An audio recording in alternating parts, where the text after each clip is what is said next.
Salut à tous et bienvenue sur SCB TV pour cette rentrée 2021-2022. Vous l'avez vu depuis quelques jours, SCB TV qui a donc annoncé ses nouveautés, ses nouveaux programmes. Vous allez les découvrir tout au long de cette semaine avec beaucoup d'interactivité au programme, notamment avec notre jeunesse à travers notre nouvelle rubrique Tiami Rispondi. On demandera aux jeunes supporters du Sporting d'interroger un membre du club, que ce soit de l'équipe première, dirigeant, staff, académie. Vous pourrez poser toutes vos questions en selfie vidéo et la réponse sera effectuée par la personne concernée, bien évidemment. Également en vidéo au programme, également les rendez-vous traditionnels autour de l'équipe première. Et puis autre grande nouveauté, c'est le lancement de la chaîne Twitch du Sporting Club de Bastia que vous pourrez retrouver tout au long de la semaine avec notamment des programmes concernés autour du e-sport et puis des programmes bien évidemment autour de l'équipe première avec le retour des commentaires de toutes les rencontres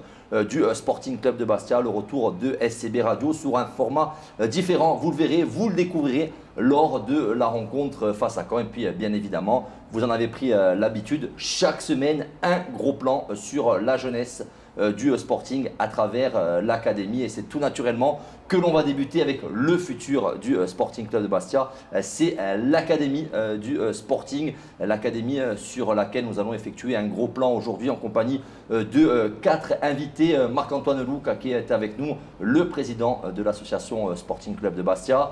Frédéric Zago, le coordinateur technique de l'académie, Cyril Jeunechamp, le bras droit de Frédéric Zago, mais également coach des U18, et puis Guillaume Longo qui est avec nous, membre du bureau des socios, mais également membre du bureau de l'académie. Messieurs, bonjour à tous et merci d'être avec nous donc pour parler de l'académie. Il y avait beaucoup de supporters qui attendaient bien évidemment que le Sporting communique autour de son projet, autour de sa politique de jeunes. Il y a eu beaucoup de changements durant l'intersaison. On en parlera tout à l'heure avec vous, Frédéric Zago, qui est arrivé à la tête du projet sportif de cette académie. Il fallait prendre le temps, Marc-Antoine Louca, avant de s'exprimer, le temps notamment que Frédéric puisse faire le tour du propriétaire, si on peut dire ainsi, et prendre ses marques. Allez-y, Marc-Antoine. Oui, bonjour à tout le monde et merci de nous avoir invités. Bien évidemment, il fallait un certain temps pour qu'on puisse se mettre en place autour du projet sportif, mais également pour que Frédéric Zago, donc le nouveau responsable de l'académie, le responsable technique, puisse nous dire un peu comment il voyait les choses, comment il envisageait cette formation, ce suivi des équipes. Donc ça a pris le temps qu'il fallait. Maintenant, nous sommes bien en place. Frédéric Zago nous a expliqué comment il voyait les choses, comment il présentait son projet. Il exprimera et il expliquera mieux que moi. On est enfin en place, on est dans les starting blocks pour engager cette saison et l'engager sur les meilleurs auspices possibles. Alors on en parlera dans quelques instants avec Frédéric, Marc-Antoine, mais c'est vrai que ces 4 dernières années, après la catastrophe bien évidemment économique qu'on a connue et ce retour dans le monde amateur pour l'équipe première du Sporting, on a beaucoup parlé justement de cette équipe première, mais dans l'ombre, il y a eu un travail énorme accompli par les jeunes, par les amateurs, par l'académie. Si on devait revenir quelques instants sur ce qui s'est passé il y a 4 ans, on se souvient qu'on a beaucoup dit autour de l'équipe première, on avait 4 joueurs à l'entraînement. Au niveau des jeunes, c'était pareil, c'est-à-dire qu'il y a 4 ans, vous êtes arrivés avec quasiment le néant autour de vous. Oui, en effet, on était, je dirais, c'était le digne pendant chez les jeunes par rapport aux seniors, c'est-à-dire que dans les catégories totalement clairsemées, les catégories avec des licenciés, même ceux qui voulaient s'engager, qui hésitaient, qui ne savaient pas si le club allait repartir. On a construit petit à petit, ça n'a pas été facile, hein, parce que c'était difficile au niveau du nombre de licenciés, c'était difficile au niveau des infrastructures, c'était difficile au niveau financier également. Hein. Tout a été remis en route. On a épongé au niveau de l'association elle-même une grande part du déficit qui s'est dégagé en 2017. Nous sommes aujourd'hui encore une fois à tous les niveaux repartis pour retrouver le niveau qui était celui du Sporting. Je dirais que le niveau du Sporting de 2017, c'était un Sporting avec un centre de formation. Ça sera également le cas dans les quelques, j'ai failli dire mois, je dirais au moins quelques années à venir. Et très rapidement, on aura un centre de formation digne d'un club comme celui du Sporting. Justement, avant de passer la parole à Frédéric Zago, un état des lieux à l'instant T aujourd'hui de l'Académie du Sporting par rapport à ce qu'on a connu il y a 4 ans. Qu'est-ce qu'on peut dire aujourd'hui sur le nombre de licenciés, sur le nombre d'équipes engagées autour de cette académie? Alors, ce que l'on peut dire par rapport à quand on a pris en main, je dirais, les destinées du club avec les Ferrand et avec les Luigi, c'est que tout simplement, au jour d'aujourd'hui, si le niveau, je dirais, des équipes seniors, des équipes de football à 11, n'est pas celui que l'on avait connu à l'époque, c'est-à-dire des championnats nationaux, nous avons dorénavant l'ambition de rejoindre ces championnats. Mais ces championnats, en accord avec tout le monde et surtout les éducateurs, c'est pas en faisant tout et n'importe quoi et en mettant la charrue avant les bœufs et en essayant par tout moyen de rejoindre ces championnats. C'est-à-dire que, et là, bien entendu, les deux principaux éducateurs qui sont présents aujourd'hui peuvent le dire, c'est en se projetant, c'est-à-dire on ne veut plus avancer au coup par coup, c'est-à-dire monter, construire une équipe. Non, on se projette sur 1 voire 2 années, voire un peu plus, de manière à ce qu'on puisse, je dirais, construire quelque chose de cohérent au niveau sportif et pouvoir tenir un peu plus qu'une année, que ce soit un feu de paille. Voilà ce que l'on veut, bien évidemment. Cette construction, elle s'envisage avec des joueurs du cru, parce que le Sporting doit attirer tous les meilleurs jeunes de Corse, hein, mais également avec quelques apports extérieurs quand il le faut. Mais bien entendu, l'ambition, c'est d'abord le niveau régional. Et national, plus tard. Niveau régional cette année pour se projeter sur le niveau national par la suite. Alors, le maître d'ouvrage, si on peut dire ainsi, de cette reconstruction, aujourd'hui, ce sera Frédéric Zago qui est avec nous, qui est donc le coordinateur technique de l'Académie. Frédéric, on vous connaît en tout cas dans le milieu de la formation. Ça fait un moment que vous êtes là, je crois qu'il y a plus de 20 années d'éducateur. Vous avez été directeur du centre Valenciennes, Clermont, Auxerre lors de votre dernière expérience. Justement, vous connaissez très très bien la formation. Aujourd'hui, si vous deviez faire un état des lieux de la situation au Sporting, ce serait lequel? Disons merci et bonjour à tous. Hein. Si vous voulez, l'état des lieux qu'on peut faire aujourd'hui par rapport à ce que j'ai vécu précédemment, que ce soit à Châteauroux, où on est vraiment parti, là on partait vraiment d'une feuille blanche et il fallait absolument tout construire, hein, le centre de formation, retrouver des joueurs, tout reconstruire.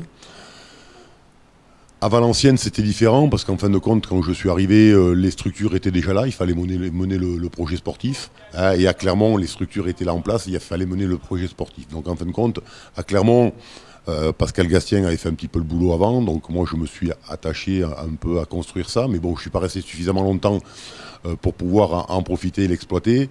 Et après, Auxerre, c'est différent. Il y avait déjà tout en place. Et puis après, les 2 années de Covid ont compliqué un petit peu les choses. Moi, j'arrive ici parce qu'en fin de compte, quand j'ai rencontré les présidents, le projet m'a plu. Parce qu'en fin de compte, je me suis aperçu, après mon passage à Auxerre, que ce qui me plaisait vraiment, c'était de construire et de bâtir quelque chose. Aujourd'hui, on arrive dans un club qui a souffert pendant 4 ans, mais qui a eu quand même une histoire avant. Hein. Donc la formation, c'est pas nouveau, hein, c'est pas nouveau, mais c'est d'essayer de retrouver justement le niveau qui était le sien il y a quelques années.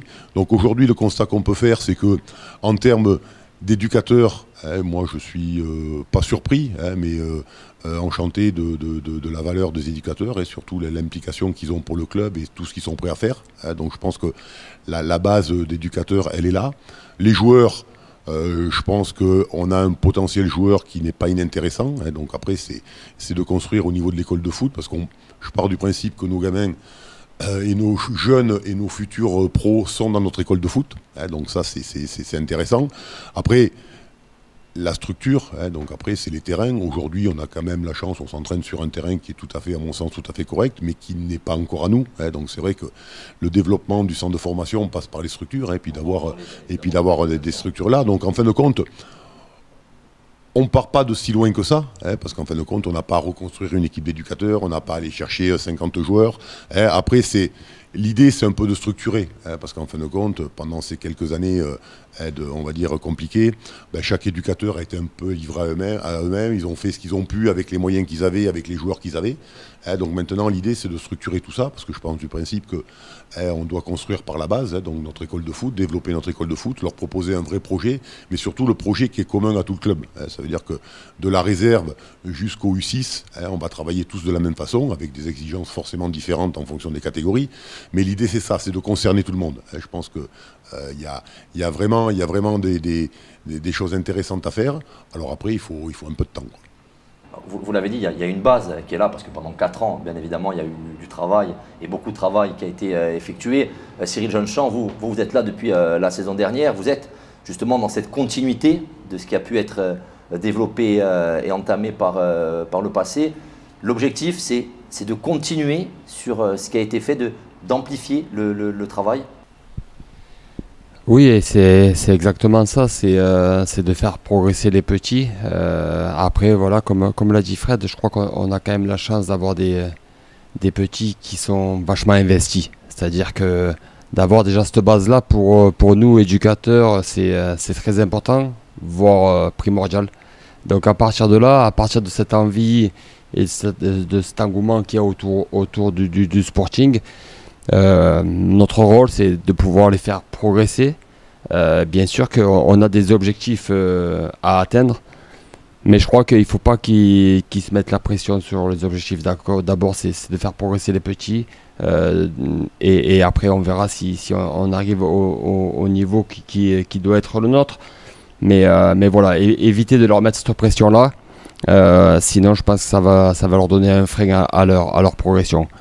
Mais voilà, ravi déjà que vous nous recevez, c'est super de parler, voilà, de parler des jeunes, de l'académie. Je crois que c'est important dans un club pro, et ça va mettre aussi en lumière cette académie qui demande qu'à grandir.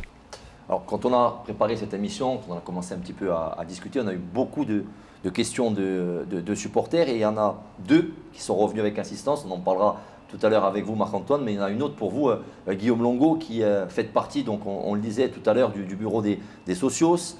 Ce bureau des socios qui a investi pleinement dans le fonctionnement de l'académie, puisque vous êtes également dans le bureau de l'académie. La question qui était récurrente, c'est justement quel est le rôle des socios aujourd'hui au niveau de l'académie, et comment vous intervenez concrètement sur le développement de cette académie?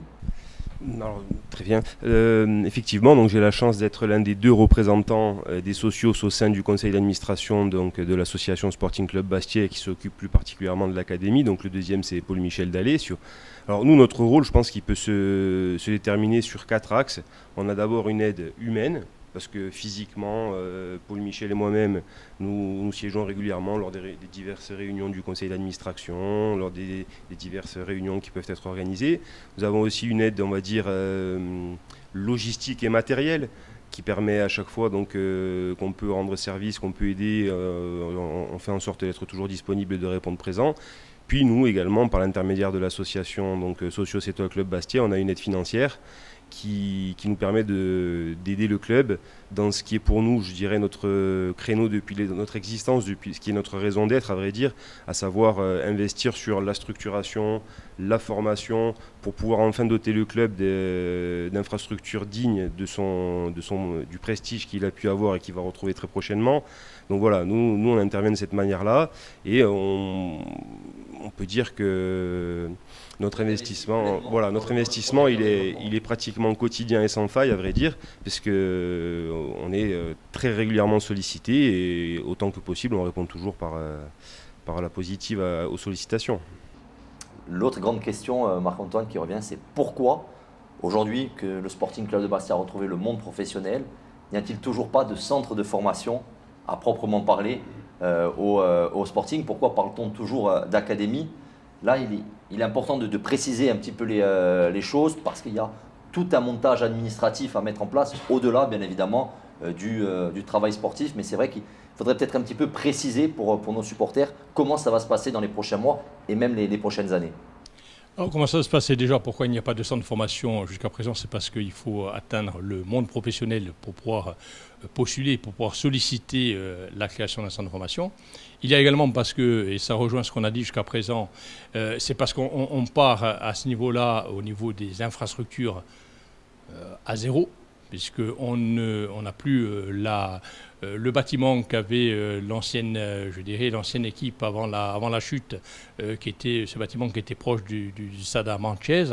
Nous avons le projet, bien évidemment, je dirais c'est un mal pour un bien, parce que nous avons le projet, puisque nous avons déposé un permis, nous avons le projet de construire un centre de formation là où nous avons nos terrains, en l'occurrence à Borgo, où nous avons, je le rappelle, 12 hectares qui sont aménageables, où nous comptons construire ce centre de formation, ce bâti. Le groupe pro nous rejoindra par la suite, mais dans un premier temps, ça sera pour les jeunes, avec bien entendu toutes les infrastructures en ce qui concerne les terrains qu'il faudra mettre en place. Alors, concrètement, et sur le plan administratif, comment ça se passe? Aujourd'hui, l'équipe première, le club a retrouvé le niveau professionnel. Donc ça veut dire qu'à l'issue de cette première année, si maintien il y a bien évidemment du statut professionnel, pas forcément dans le monde professionnel, mais maintien du statut professionnel, vous avez le droit de déposer un dossier de demande d'agrément pour le statut du centre de formation, c'est ça? Tout à fait, c'est exactement ça. Donc nous, bien évidemment, nous avons anticipé, puisque au niveau encore une fois, du bâti, nous avons fait ce qu'il fallait. Donc on s'est alloué les services d'un architecte qui a un projet, qui a déposé un projet de permis de construire. Réglementairement, je dirais, au niveau des instances du football, c'est ça, c'est qu'il faut attendre la fin de la saison. La fin de la saison, à la fin de celle-ci, on déposera un dossier complet en précisant un peu et en répondant à tous les critères nécessaires, qui sera un accord qui interviendra dans ces cas-là en juin de l'année qui suit. Voilà comment le cheminement qui sera ça. Ça veut dire qu'en juin 2023, il faut être prêt pour pouvoir ouvrir un centre de formation et pouvoir se projeter un centre de formation. Un centre de formation qui, d'après le projet, mais qui pourra être légèrement étendu, comprendra une trentaine de pensionnaires. Alors, la question qui suit, elle est logique. Est-ce que vous pensez qu'aujourd'hui, en juin 2023, on peut être prêt du côté du Sporting Club de Bastia à ouvrir les portes de son nouveau centre de formation, ou est-ce qu'il faudra peut-être prendre le temps de faire les choses et, comme vous l'avez dit tout à l'heure, ne pas mettre la charrue avant les bœufs? Non, à ce niveau-là, il faudra être prêt, puisque réglementairement, il faut qu'au bout de 2 ans, on puisse présenter un projet et qu'un projet soit validé. Donc, bien évidemment, il y a de surcroît, dans notre cas, nous, le délai qu'il faudra pour la construction. Donc, bien évidemment, on n'a pas d'autre impératif que de construire ce centre de formation et le réussir. Quand je dis le réussir, c'est le réussir à tous les niveaux. C'est le réussir économiquement, parce qu'économiquement, il va falloir bien entendu qu'on fasse appel à l'ensemble de nos partenaires, et également qu'on le réussisse pour qu'il soit le plus fonctionnel possible. C'est pour ça qu'on continue à travailler sur cet aménagement de ce bâti, mais ce n'est pas simplement le bâti, j'insiste là-dessus, c'est que pour répondre aux critères, il y a plusieurs critères, et Frédéric Zago pourra y répondre peut sans doute encore mieux que moi. Il y a les critères sportifs, c'est-à-dire en termes d'éducateurs, de diplômés. Il y a également les infrastructures au niveau des terrains, où il faut avoir un certain nombre de terrains. J'en profite là pour dire qu'actuellement, sur ce site-là, nous avons 2 terrains, un terrain synthétique, nous avons un terrain pelousé qui a été utilisé depuis hier et qui est en passe d'être terminé. Donc pour l'instant, nous avons deux terrains et il en faudra bien évidemment d'autres. Alors Frédéric Zago, justement, là on parle du côté administratif avec tout ce qu'il faut faire pour pouvoir être prêt à recevoir cette validation des instances fédérales. On a cet horizon juin 2023. Concrètement, sportivement, qu'est-ce que ça veut dire en juin 2023 aujourd'hui? L'objectif serait lequel pour l'académie qui deviendrait centre de formation? Ça serait d'avoir 2 équipes au niveau national, les U16 et les U18, et une réserve au minimum en R1. C'est ça l'objectif à suivre, voire en N3 bien évidemment. Disons que l'objectif, c'est que pour la progression des gamins, c'est qu'on puisse leur proposer le plus haut niveau de compétition correspondant à leur tranche d'âge. Donc aujourd'hui, c'est vrai qu'en 16 ans, on est en 16 ans R1, donc l'objectif c'est de monter en 17 ans nationaux. Les 18 ans seront 18 ans R1, c'est de monter en 19 ans nationaux. et l'équipe réserve qui est aujourd'hui en R2, mais sur le projet de 2 ans, c'est tout à fait jouable de monter en R1 et de monter en National 3.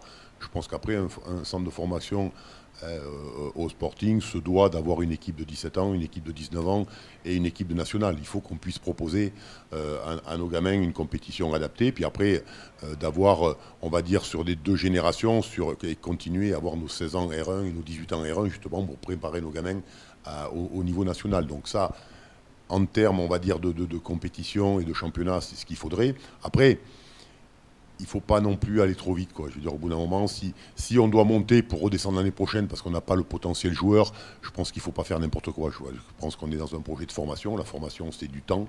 Donc, il faut se donner le temps d'asseoir un petit peu nos équipes au niveau du championnat. Monter l'année prochaine, si on n'est pas prêt, si on doit prendre des branlées tous les week-ends, je ne vois pas l'intérêt. Au bout d'un moment, je pense qu'il faut qu'on construise nos effectifs en conséquence. Je pense qu'on a les moyens d'y aller, mais après, une saison, ça reste une saison. On ne sait pas ce qui va se passer. On aura peut-être la possibilité de recruter, mais après, c'est avant de prendre l'avion pour aller voir un peu ce qui se passe sur le continent. Je pense que déjà nous ici en interne, si on fait déjà bosser nos gamins sur une saison, je pense qu'on peut faire des bonnes choses, quoi. Donc en fin de compte, récupérer, on va dire. Je pense que la priorité pour nous, c'est d'avoir cet agrément. L'agrément qu'on peut avoir si on dépose en octobre 2022. Au mois de janvier 2021, on peut avoir l'agrément, 2023, pardon. Et à partir de là, on peut déjà garder nos bons joueurs. Parce que, en fin de compte, le problème, c'est celui-là. C'est qu'à un moment donné, aujourd'hui, on n'a aucune sécurité pour garder nos joueurs. Donc l'idée, c'est quand même celle-là. Et une fois qu'on aura l'agrément, si on est dans les clous au niveau sportif, tant mieux. Mais je pense qu'après, il faudra prendre le temps, parce qu'après, on va construire des effectifs. On sera sur nos terrains, tout sera mis en œuvre justement pour mieux travailler.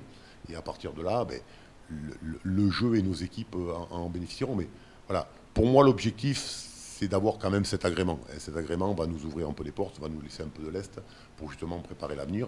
Et puis après, si on doit y aller, on ira. Si on a le fait d'avoir des bons joueurs, c'est pas forcément d'avoir une bonne équipe, puisque là, nous, en formation, on est vraiment sur le joueur. Donc à partir de là, on va tout mettre en œuvre pour y être, et je pense que c'est possible, mais à mes yeux, c'est pas la priorité numéro 1 de monter dès l'année prochaine, quoi. On va se dire qu'on a 2 ans pour construire.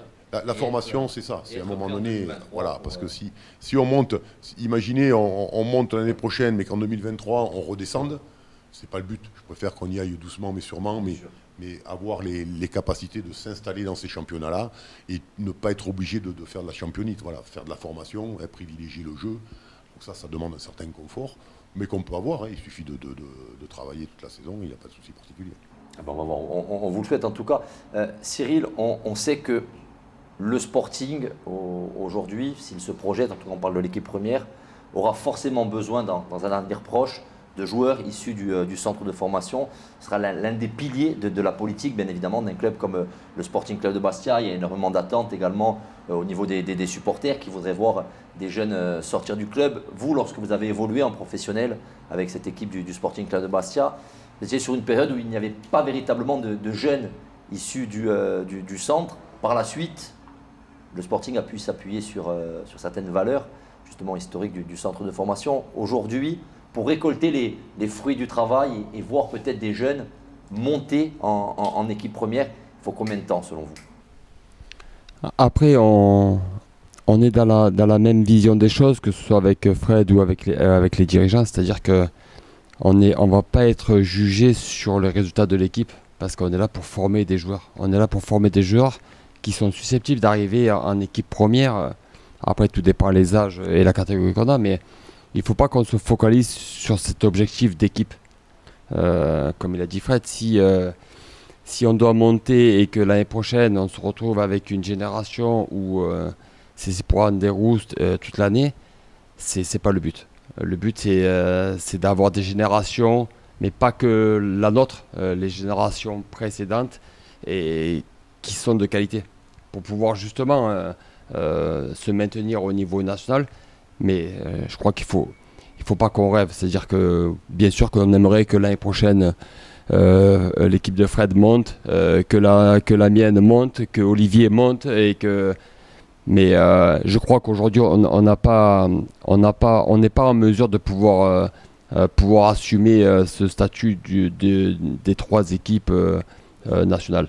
Donc il faut pas qu'on juge l'équipe, il faut qu'on juge les joueurs. On est là pour faire progresser les joueurs. Certains de ces joueurs, dans les mois à venir, ou peut-être les années à venir, ont le potentiel, selon vous, pour intégrer l'étage supérieur? Ouais, on a fait le recrutement aussi par rapport à ça, d'essayer de se projeter sur les 2, 3 années à venir. Donc voilà, on espère que sur les joueurs qu'on a pris et les joueurs qu'on est en train de former, si on en sort un ou deux, ben, moi je signe de suite, hein. Donc ça serait déjà très bien. Mais maintenant, c'est vrai que moi, à mon époque, quand je jouais au Sporting, il y avait de l'équipe du centre de formation, il y avait Tchouki qui arrivait, Tchouki Ben Sada, il y avait Nico Pento.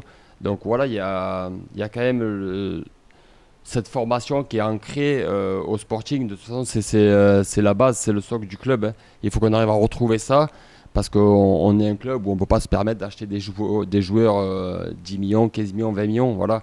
On n'est pas en marge de pouvoir fonctionner comme ça. Donc, plus qu'ailleurs, je le répète, plus qu'ailleurs, on est obligé d'avoir des bases solides sur le centre de formation et sur nos jeunes. Guillaume Longo, on parlait tout à l'heure des installations du country du côté de Borgo. Vous parliez, vous également, de l'investissement financier effectué par les socios au sein de cette académie. Vous avez financé justement avec le bureau des socios une partie des travaux de rénovation du country. C'est l'un des dossiers les plus importants pour vous? Pour nous, c'est le dossier avec un grand L, on va dire. C'est effectivement, donc on a participé financièrement à la rénovation de ce terrain pelouse naturelle en prenant à notre charge la rénovation de la pelouse, mais aussi les pare-ballons qui vont être posés très prochainement. Il y a l'éclairage qui devrait arriver en octobre aussi, qui sera fait conjointement avec le club. Donc voilà, nous, autant que possible, on apporte notre pierre à l'édifice. On a comme objectif, nous, de pouvoir aider au maximum le club à se doter enfin de son véritable centre de formation, pour que ce centre de formation puisse permettre à notre club, dans les années à venir, de devenir complètement indépendant des aléas sportifs. C'est-à-dire que ce qu'on a pu connaître en 2017, c'est-à-dire une première relégation sportive et ensuite administrative pour raisons financières, il ne faut plus qu'on connaisse ça. Il faut qu'on puisse se dire que si demain on a la malchance de descendre une division, on pourra s'appuyer sur un véritable centre qui nous permettra de monter. Donc voilà, nous, notre créneau, c'est notre raison d'être, comme je l'ai dit tout à l'heure, c'est vraiment investir à côté du club sur le centre de formation et pouvoir être associé à ça autant que possible. D'ailleurs, il y a un groupe de travail qui a été constitué avec mon acolyte Paul Michel, donc nous y siégeons. On va se réunir prochainement encore. Donc voilà, tout est sur des rails pour que le club puisse enfin avoir son véritable centre de formation qu'il mérite. Avant de conclure, 2 questions, Marc-Antoine. La première, il a été difficile pour vous justement de grandir, de travailler, alors que le club était dans l'amateur, toute l'équipe première en tout cas, était dans les championnats amateurs durant ces années. Ça a été difficile de trouver le bon curseur pour pouvoir développer cette académie?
Le mot de la fin pour vous, Frédéric Zago, est-ce qu'on peut dire selon vous que ces dernières années, ces derniers mois, on était dans une phase de reconstruction. Aujourd'hui, on rentre dans une phase de professionnalisation de l'académie et du futur centre de formation du club? Oui, parce qu'en fin de compte, les années précédentes, le club ne pouvait pas se projeter, parce qu'en fin de compte, elle était tributaire des montées de l'équipe première. Aujourd'hui, le club a retrouvé le statut professionnel, donc là, on peut déjà se projeter. Donc à partir de là, je pense qu'à partir du moment où le club a récupéré le statut professionnel, là, on peut se projeter. On peut dire que voilà, c'est la base du projet a vu, voilà, depuis août, on va dire depuis le mois d'août, où toutes les équipes ont reprise. Voilà, on a ça en tête, alors que jusqu'à maintenant, malheureusement, on attendait que l'équipe première retrouve ce statut professionnel pour pouvoir se projeter. Là, je pense que le projet sportif déjà est en place, puisque moi j'ai rencontré tous les éducateurs justement pour leur proposer une façon de travailler. Nous, sur le terrain, on est prêts. Maintenant, après, les dirigeants, comme ils vous l'ont dit, après, il y a des phases à respecter, quoi, tout simplement. On a les terrains, il faut un permis de construire, il va falloir rencontrer la DTN pour leur faire prendre conscience qu'il y a un vrai projet. Mais il y a un tel engouement autour du club que je ne suis pas inquiet à ce niveau-là, quoi. Je veux dire, à un moment donné, on va y arriver. Alors après, il faut pas être pressé. Il faut pas être pressé, il faut faire les choses bien en temps et en heure. Mais on peut dire que là, à mon avis, depuis août 2022, le projet est en place, quoi. En tout cas, on souhaite évidemment beaucoup de réussite à ce projet. La patience, comme on dit, mère de sûreté, patience et longueur de temps. Il y a beaucoup de proverbes autour de la patience, ça sera le mot d'ordre. En tout cas, patience, sérénité et travail, les mots d'ordre de cette académie pour les semaines et les mois à venir. Messieurs, merci beaucoup d'avoir été avec nous sur SCB TV pour la présentation donc, de ce projet de l'académie du Sporting Club de Bastia pour les prochains mois. Je vous le disais en ouverture, toutes les semaines, tous les mercredis, rendez-vous justement pour parler de notre jeunesse sur SCB TV avec un gros plan sur tout ce qui se fait au niveau de l'académie, mais pas que, également le foot diversifié, puisqu'on va parler de footnet, de foot golf, de football féminin. On a beaucoup de choses à vous dire autour de l'académie et vous donner rendez-vous bien évidemment tous les jours sur nos réseaux sociaux, sur SCB TV pour parler du Sporting Club de Bastia. Merci à tous et Forza Bastia.